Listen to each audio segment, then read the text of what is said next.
Merhaba, bugün turşu kuruyoruz. İnsanlık en eski saklama yöntemlerinden biri olarak turşuyu 5000 yıldır yapıyor. Turşu ilk turşu Mezopotamya'da bulunmuş salatalık turşusuymuş.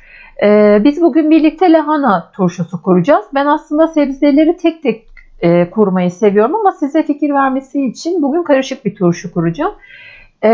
Benim turşuya olan ilgim yaklaşık olarak 4 yıl önce bir arkadaşımın bana bu gün kuracağımız yöntemle getirdiği bir turşuyla başladı. Bizim evde annem turşu yapmazdı. Anneannemle babaannemle görürdüm. Ben bugün turşuyu laktofermentasyon yöntemiyle yapacağım. Peki laktofermentasyon yöntemini neden tercih ediyorum? Çünkü gıdanın probiyotik değerini inanılmaz derecede arttırıyor. Probiyotik ne demek diyecek olursanız, probiyotik Yunanca kökenli bir kelime olup pro yaşamdan yana demek. Yani aslında yaşamdan yana bakterileri arttırıyoruz. Hem çok lezzetli bir ürüne sahip olurken hem de çok sağlıklı, şifa veren bir ürün elde etmiş oluyoruz. Laktofermentasyon ne demek? Sebzelerimizin üzerinde yaşayan canlı bakteriler var, canlı yararlı bakteriler var. Biz aslında onların sevdiği bir ortam yaratarak onların sayısını çoğaltıyoruz. Bu nasıl oluyor? Yarattığımız tuzlu ortamda bakteriler sebzelerdeki şekerleri yiyerek o şekeri laktik asite çeviriyor. Biz bu yüzden bu yönteme laktofermentasyon yöntemi diyoruz. Diğer detayları yaparken anlatmayı tercih ediyorum. Şimdi turşumuzu kurmaya başlıyoruz. Cam bir kavanoz tercih etmenizi tavsiye ederim. Ben bugün karışık kuracağım için büyük bir cam kavanoz seçtim. İlk başta sebzelerde nelere dikkat etmemiz gerekiyor? Ben sebzeleri turşu kurarken özellikle organik ya da üreticisini bildiğim insanlardan almayı tercih ediyorum. Çünkü biraz önce de bahsettiğim gibi üzerindeki yararlı bakterilerin azalmasını istemiyorum. Çok kimyasala maruz kalmayan sebzelerden almaya çalışıyorum. Sebzeleri mümkün olduğu kadar taze, çürüksüz, çarıksız olması gerekiyor. Diri olanları seçin pazarda. İlk başta lahanayı keserek başlayacağım. Ve nasıl kestiğinizin bir önemi yok. Gelişi güzel istediğiniz gibi kesebilirsiniz. Şimdi gelişi güzel lahanaları kesiyorum.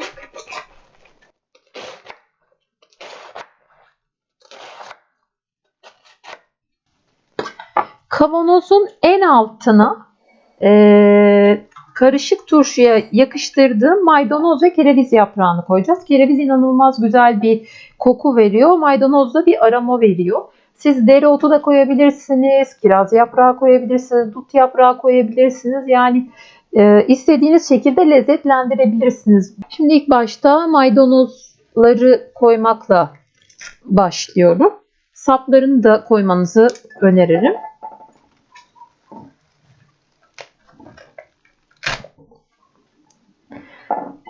Kerevizden 1-2 dal koyacağım. Güçlü bir aroması ve güçlü bir kokusu olduğu için. Maydanoz ve kerevizden sonra baharatlarımız önemli. Şimdi ben ardıç tohumu koyacağım. Bu kavanoza 7-8 tane koyacağım. Ardıç tohumu koymak önemli. Çünkü küflenmeyi engelleyen bir baharat. Bu kavanoz büyük olduğu için 7-8 tane koyabiliriz. Arkasından sarı hardal tohumu koyuyorum. Bunu da koymanızı tavsiye ediyorum. Yani bunu koyun mutlaka. Çünkü bu da küflenmeyi engelleyen bir baharat. Lahana turşusuna ben sarımsağı çok yakıştırıyorum. O yüzden ondan bol miktarda koyacağım. Aralara yeniden geçeceğiz. Geriye kalan baharatlardan koymak zorunda değiliz. Bu tamamen bizim ağız tadımıza kalmış. Ben birazcık kimyon da koyacağım sevdiğim için. Ama siz dilerseniz koymazsınız ya da kişniş koyabilirsiniz. Dediğim gibi bu sizin nasıl bir lezzet yaratmak istediğinize bağlı. Şimdi turşu kavanozumuza sebzeleri dizmemiz. Bu da önemli bir nokta. Çok sıkı bir şekilde koymamız gerekiyor.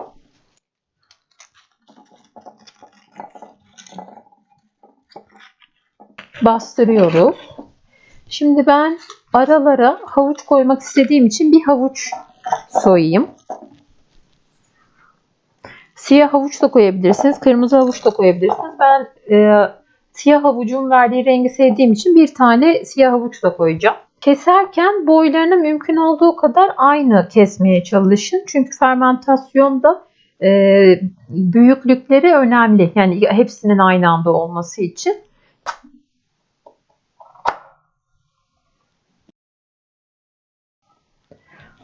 Gelişi güzel. Atalım. Hem kokusunu sevdiğim için hem de yine küflenmeye karşı koruduğu için birkaç defne yaprağı koyacağım.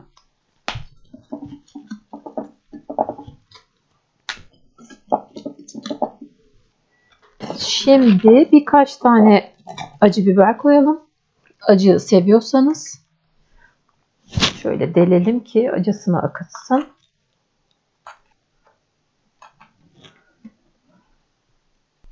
Yeşil domates ekleyeceğim.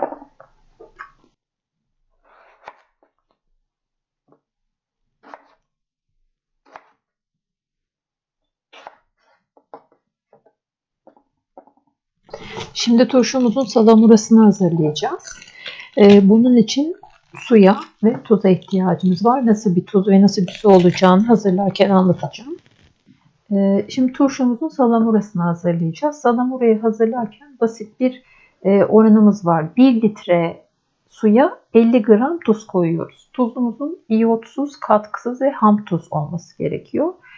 Suyumuzun içme suyu olmasına tavsiye ederim. Ben içme suyu kullanıyorum hazırladığım turşularda. Ama içme suyu kullanmak istemezseniz, musluk suyu kullanmak isterseniz oradaki kloru uçurmamız gerekiyor. Çünkü klor fermentasyonu bozan bir unsur. Nasıl uçuracağız kloru? Ya kaynatacağız, bekleyeceğiz ya da 2-3 gün ağzı açık bir tencerede bekleteceğiz suyumuzu. Ama dediğim gibi ben içme suyu kullanmanızı öneririm. Bu turşularda sirke kullanmıyoruz. Peki neden sirke kullanmıyoruz? Sirke aslında çok yararlı bir malzeme. Fakat asit oranı çok yüksek. Bizim o bahsettiğimiz yararlı bakterilerin yaşayabileceği ortamı bozan bir asit oranına sahip. O yüzden bu turşularda sirke kullanmıyoruz. Şimdi hazırladığım salamurayı turşuma yavaşça döküyorum. Sebzelerimizin üzerine tuzlu suyumuzu, salamuramızı döktük. Bütün sebzeler salamuranın altında kalmalı. İsterseniz kapakla ağırlık yapabilirsiniz. Ben şimdi asma yaprağıyla kapatacağım. Asma yaprağıyla kapatabilirsiniz. Kiraz yaprağıyla, dutla, lahananın bir dalıyla da yapabilirsiniz. Bir yaprağıyla da yapabilirsiniz. İyice güzelce kapatıyoruz. Dediğim gibi her şey, bütün sebzeler suyun altında kalmalı. Yoksa küflenir.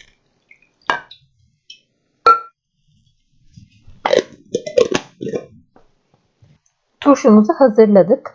Turşumuz yaklaşık 15 gün içinde olacak. Turşunun oluşması için bulunduğu hava sıcaklığı çok önemli. İdeal sıcaklık 18 ile 22 derece arası. Şu anki havalar çok uygun aslında buna bakarsanız. Daha yüksek sıcaklıklarda fermentasyon daha hızlı işler. Fakat bu ideal sıcaklığı muhafaza edebilirsek turşumuz daha lezzetli olur. Turşunun hava ile bağlantısını kesmek çok önemli. Küflenmeyi engellemiş oluyoruz. O yüzden sıkıca sıkmamız gerekiyor. Turşumuzun 2 günde bir havasını almamız gerekiyor. Kapağı açıp bir şöyle yükseltip kapatacağız. Havasını almamız gerekiyor. Bunun dışında söylemem gereken bir şey yok. Ben daha önceden hazırladığım bir turşuyu burada size göstermek için şöyle hazırladım. Bu turşunun suyu pembe, çünkü buna renk vermesi için siyah havuç koydum. Dilerseniz tek tek de hazırlayabilirsiniz. Sadece lahanadan da yapabilirsiniz. Sadece kornişon turşusu da kurabilirsiniz. Böyle karışık da kurabilirsiniz. Karışığa kelek, fındık turbu da ekleyebilirsiniz. Ya da beyaz turp. Alabaş da olabilir, siyah turp da olabilir. Ben bugün bunun mantığını anlattım sizlere. Dediğim gibi umarım denersiniz. Afiyet olsun.